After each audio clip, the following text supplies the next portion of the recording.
Le physique que nous voyons se produire, la trahison, la façon dont les gens se traitent les uns les autres, ce qu'ils font, ce sont les vagues sur la mer. Mais le vent derrière tout ça, c'est une principauté, c'est spirituel. Il faut donc s'y attaquer spirituellement, car tout comme le Saint-Esprit est un vent, les principautés le sont aussi. Tout le reste bouge, provoque les vagues, et dans la voix de Jésus, il a dit « Soyez tranquilles ». Peu importe à quel point certaines choses sont publiques, et pour beaucoup de personnes qui sont attachées à nous, peu importe à quel point cela est privé, la trahison est toujours la même. La douleur qu'elle provoque est toujours la même. Et les répercussions qui s'ensuivent, les gens ne comprennent pas que lorsqu'une trahison se produit, c'est un abus de confiance. Et une fois que cette confiance est brisée, il faut la regagner. Et peu de gens ont le privilège de le faire. On l'a vu avec la relation entre Judas et Jésus, non? Vous savez, Jésus a quand même choisi, il connaissait l'issue, mais il a quand même choisi de traverser cette épreuve avec lui. Il n'a pas révélé beaucoup de choses sur Judas, mais Judas s'est révélé. Et à la fin, nous avons vu la fin de Judas. La culpabilité, la honte, l'éloignement, l'isolement. Et c'est alors que celui qui a trahi s'éloigne, embrasse celui qui a trahi. C'est ce que fait la trahison à quelqu'un qui a marché dans l'ombre de la trahison et qui est tourmenté par l'ombre de la trahison. Mais le pardon, ce qu'il fait, c'est qu'il enlève les ombres de nous. Et nous n'en sommes pas tourmentés. Et donc, une partie du processus de deuil, quand nous traversons des choses, je pense que nous expérimentons tous d'abord le choc. Le choc de savoir si c'était vraiment mon ami. C'est David qui a écrit un psaume et a dit, j'ai oublié, un des premiers psaumes. Il dit, c'était mon ami. Il parlait d'Ahitophel, un conseiller principal, quelqu'un qui marchait dans les couloirs du palais avec lui. Il a fait comme Judas à la fin de la journée. Il s'est pendu à cause de sa culpabilité. Et ce n'est pas ce que nous souhaitons pour qui que ce soit. Nous voulons qu'il vienne à Christ parce que Christ peut pardonner la trahison. Vous voyez ce que je veux dire? Le traître peut être Oui. pardonné et restauré tout aussi bien. Il y a donc de la miséricorde et de la grâce pour ceux qui viennent. Mais s'ils ne reçoivent pas, s'ils ne viennent pas et qui ne reconnaissent pas cela, alors ils seront torturés de l'autre Ouais. côté par leurs propres actes. Vous savez, il y a quelque chose que je trouve très difficile et j'aimerais entendre votre sagesse à ce sujet, c'est de traverser la trahison. Et j'aime bien comment vous avez dit qu'il devait y avoir une valeur. C'était très bien, j'étais comme, oh, ça a tellement de sens. Parce que parfois, si nous n'avons pas de relation et que tu me fais mal, et donc c'est bon. Mais cette valeur qui était là est si dure. Et je sais que j'ai eu des moments de trahison dans ma vie et j'ai dû réapprendre à aimer. Se lancer dans la prochaine fois, c'est si difficile. Parce qu'il y a cette peur de je ne veux pas me mettre dans la même situation à nouveau. Comment puis-je faire confiance à un autre ami? Parce que j'ai fait confiance à Oui. cet ami et regardez ce que ça a fait pour Ça a moi. commencé là. Un autre petit ami, une nouvelle relation parce que j'ai été trahie. Toutes sortes de choses. C'est si difficile. Mais je pense à Jésus et Judas et nous ne perdons jamais de vue que Jésus était pleinement conscient de ce que la fin allait être. Jésus n'a pas été surpris par la trahison. Jésus n'a pas été surpris. Il ne s'est pas dit « Ah, je ne l'avais pas vu venir ». Et pourtant, il a choisi de l'aimer et de marcher avec lui.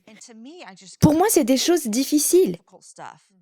Nous ne savons peut-être pas qui va nous trahir, mais je pense que nous pouvons tous dire que nous allons être trahis, parce que nous sommes tous des pécheurs. Et donc, savoir prendre des risques à nouveau, aimer à nouveau, faire confiance à nouveau, c'est difficile. Comment ça se présente pour vous? Après avoir navigué moi-même dans ce genre de choses, j'ai réalisé et j'ai entendu quelqu'un dire récemment que le Seigneur est souverain, n'est-ce pas? Donc, il est en pleine connaissance et conscience de tout. Parfois, il peut être difficile de lutter avec Dieu. Pourquoi as-tu laissé cela se produire? Mais la réalité est qu'il y aura des saisons où il permet la guerre afin d'éveiller l'esprit d'un guerrier en nous, un guerrier du royaume. Il ne permet rien qu'il ne puisse utiliser et son cœur et son désir sont d'équiper ses enfants pour les renforcer, les enseigner et les élever. Et bien souvent, nous apprenons nos meilleures leçons lorsque nous faisons l'expérience de quelque chose et que nous remportons la victoire par l'expérience parce que nous avons couru vers lui et que nous avons dit comment, qu'est-ce qui nous a aveuglés? Et c'est si intéressant parce que comme j'ai navigué surmontant la trahison, je suis passée par tous ces points de lutte, de pourquoi était-ce même une chose. Mais ensuite réaliser que le don que vous désirez, que Dieu vous accorde, à travers cela, est un don de votre esprit qui est le discernement des esprits. C'était donc un don du Saint-Esprit que la fille de la maison n'utilisait pas. La trahison, dans de nombreux cas, la relation, la connexion est due à un manque de discernement et mon manque de consultation du Seigneur pour laisser quelqu'un entrer et il ne m'expose pas cela pour me faire honte en me disant « tu as été stupide et tu vas continuer à le faire ». Et prépare-toi, vis dans la peur parce que tu ne seras jamais capable de discerner correctement. Hey, il y a un don que j'ai pour toi qui doit fonctionner sur tous les cylindres afin que l'ennemi ne puisse pas voler, tuer, détruire ta vie, tes relations, ta destinée, la mission que j'ai pour toi. Donc, il nous équipera de dons alors que nous naviguons dans ces choses. Il veut nous bénir parce que la parole de Dieu dit de le remuer pour le chercher, pour chercher ces choses. Eh bien, qu'est-ce qui vous pousse à vous remuer, à chercher le Seigneur plus que lorsque les choses se précipitent et vous ne savez même pas ce qui est bon ou mauvais? Alors, comme j'ai remué, j'ai besoin de ce don de discernement des esprits. Il commence à aiguiser cet outil. Et il a même permis, parce que j'ai trouvé une fois la libération, comme vous l'avez dit, ce que vous avez dit, il faut un certain temps pour que notre cœur rattrape notre esprit. Il s'est même développé dans la force du combat spirituel. Il y a des liens ici avec cette personne, avec ton esprit, ta volonté et tes émotions. Romps-les au nom de Jésus. Et j'ai réalisé que plus sa parole dit, nous prenons toute pensée captive, tu l'abandonnes au Christ. Plus je m'engageais dans cette voie parce que je le devais, parce que le guerrier avait été réveillé et que je devais chercher son trône, plus la liberté et la puissance venaient. Et je réalisais, oh, je n'ai pas à craindre d'aller de l'avant. Tu as aiguisé un don. Et donc, en fait, dans toute relation ou amitié ou partenariat d'affaires ou partenariat de ministère, tout ce qui va de l'avant, Seigneur, tu m'as équipé et clairement enseigné, je dois te consulter en premier. Et tu m'as équipé d'un don de discernement. Tu m'as accordé avec ta petite voix tranquille et maintenant je n'avancerai pas dans la peur. Je saurai que tu es avec moi et que tu parles et que je t'obéirai. Même si je ne comprends pas parce que tu es là pour nous protéger. C'était une façon un peu longue de dire qu'au fond des choses, la trahison est la vague sur la mer.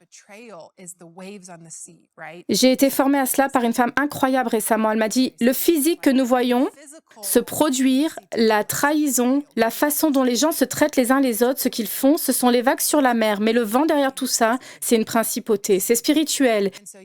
Il faut donc s'y attaquer spirituellement, car tout comme le Saint-Esprit est un vent, les principautés le sont aussi. Tout le reste bouge, provoque les vagues, et dans la voix de Jésus, il a dit « Soyez tranquilles ». Il ne disait pas que l'eau se calme, il disait que toutes les principautés à l'œuvre pour créer ce qui vous terrifie, vous blesse, se taisent en mon nom. Et donc la trahison peut nous bloquer ou nous pousser à le chercher et à nous aiguiser.